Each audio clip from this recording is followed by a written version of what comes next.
Hello तो अस्सलाम वालेकुम गाइस। आज के व्लॉग में हम आपको दिखाएंगे, हम लोगों ने 1-2 लाख का जोड़ा लिया है रूलर कबूतरों का। तो अभी आप हमें बताएं सही मिल गया है कि महंगा मिला है। हम लोगों को तो बहुत अच्छा लगा क्योंकि वो रूलिंग करती है ज़मीन पे। तो हमें आप बताइएगा कमेंट्स में कि सही पड़ा है कि महंगा पड़ा है, प्लीज़ बताइएगा। ये हमारे रेसर तो इतने महंगे होते हैं, मगर ये रूलर्स की आप बताइएगा मुझे कि ये रूलर्स हमें सही मिल गए हैं या हमें महंगे पड़े हैं, प्लीज़ कमेंट्स में बताइएगा। ये देखिए ये हमारे रूलर बैठा हुआ ऊपर, ये जिनको लाल मुखा कहते हैं। ये देखें जी, ये देखें जी, जोड़ा है पूरा।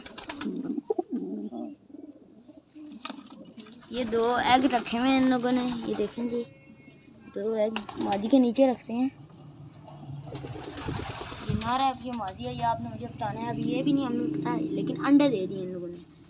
लेकिन ज़्यादा देर जो है क्या कहते हैं वो बैठती है आज इसकी बात। ये देखिएगा,